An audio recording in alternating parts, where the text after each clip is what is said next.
అస్సలాము అలైకుం సోదర మహాశయులారా, సహోదరి మనులారా.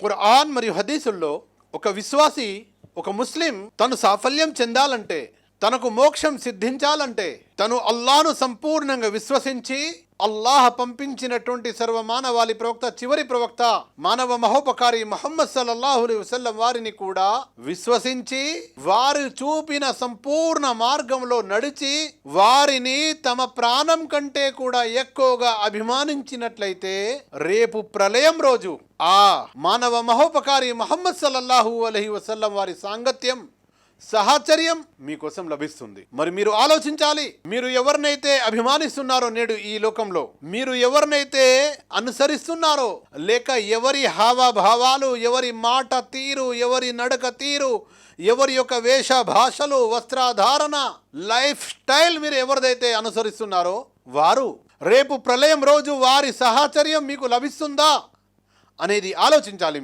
మీరు కేవలం నోటి ద్వారా, ఆవేశపూరితమైన నినాదాల ద్వారా మీరు ఆ మానవ మహోపకారి సర్వ మానవాళి ప్రవక్త గారి అభిమానాన్ని చాటకూడదు. ఆయన్ని మీరు మనస వాచ కర్మన అభిమానించాలి, ప్రేమించాలి. ఆ మానవ మహోపకారిని సంపూర్ణంగా అనుసరించాలి. ఎందుకంటే ఎవరైతే ఆ మానవ మహోపకారి మార్గంలో నడుస్తారో వారి జీవితం ధన్యమైపోతుంది. అల్లాహ్ ఖురాన్లో తెలియజేస్తున్నాడు, వమన్ యుతిఇల్లాహ వరసూలహు ఫఉలాయిక మఅల్లదీన అన్అమల్లాహు అలైహిం మినన్ నబియ్యీన వస్సిద్దీఖీన వశ్శుహదా వస్సాలిహీన వహుస్న ఉలాయిక రఫీకా. ఎవరైతే అల్లాహకు మరియు ప్రవక్తకు విధేయత కనుబరుస్తారో, చూపుతారో వారే అల్లాహ్ అనుగ్రహం పొందిన ప్రవక్తలతోనూ, సత్యవంతులతోనూ, షహీదులతోనూ అంటే అమరవీరులతోనూ మరియు సజ్జనులతోనూ, సద్వర్తనులతోనూ ఉంటారు. వీరు ఎంతో మంచి స్నేహితులు. ఈ ఆయతులు ఎవరైతే అల్లాహ్ మరియు ప్రవక్తకు విధేయత కనబరుస్తారో, అంటే అల్లాహ్ మరియు ప్రవక్త చెప్పినట్టుగా ఎవరైతే నడుస్తారో, అల్లాహ్ మరియు ప్రవక్త చూపిన మార్గంలో ఎవరైతే నడుస్తారో అలాంటి వారికి లభించే గొప్ప బహుమతి ఏమిటంటే వారు రేపు ప్రళయం రోజు ప్రవక్తలతోనూ, సిద్దిఖీన్ సత్యవంతులతోనూ, షహీద్ అమరవీరులతోనూ, సాలిహీన్ సజ్జనులతోనూ, సద్వర్తనులతోనూ ఉంటారు. వారు చాలా ఉత్తమమైన మంచి స్నేహితులు. వారు దీన్ని బట్టి తెలిసేదేమిటి? మన ఇహలోక జీవితం సరైన విధానంలో నడవాలి అంటే అల్లాహ్ మరియు ప్రవక్త మార్గంలో నడవాలి. అల్లాహ్ మరియు ప్రవక్త మార్గంలో నడిస్తే పరలోకంలో లభించే గొప్ప బహుమతి ప్రవక్త గారి సాంగత్యం. కాబట్టి మనం ఆలోచించాలి. మానవ మహోపకారి సర్వమానవాళి ప్రవక్త గారు, వారి యొక్క అనుచరులు ఎల్లప్పుడూ కోరుకునేవారు మరియు ఆ అభిమానాన్ని వ్యక్తపరిచేవారు కూడా, ప్రవక్త ఎలాగైతే మీరు ఈ రోజు మా మధ్య ఉన్నారో, మేము ఎల్లప్పుడూ మీ వెంట ఉంటున్నామో, అలాగే రేపు స్వర్గంలో కూడా మీతో ఉండాలి, మాకు మీ సహచర్యం లభించాలి అని కోరుకునేవారు. అందుకే మానవ మహోపకారి ముహమ్మద్ సల్లల్లాహు అలైహి వసల్లం వారు ఒక సందర్భంలో తెలియజేశారు. ఏమని తెలియజేశారు? మనిషి ఎవరినైతే అభిమానిస్తాడో రేపు అతనికి అతని సహచర్యమే లభిస్తుంది, అతని సాంగత్యమే లభిస్తుంది. కాబట్టి ఈ హదీసు ద్వారా తెలిసే విషయం ఏమిటంటే, మీరు ఎవరినైతే అభిమానిస్తున్నారో రేపు అతని సాంగత్యం, అతని సహచర్యం మీకు లభిస్తుంది. కాబట్టి మీరు సాఫల్యం చెందాలంటే మీరు ఎవరినైతే అభిమానిస్తున్నారో అతడు మీకు సన్మార్గం చూపే వాడా? అతడు మిమ్మల్ని స్వర్గంలో తీసుకెళ్లే మార్గాన్ని చూపించాడా?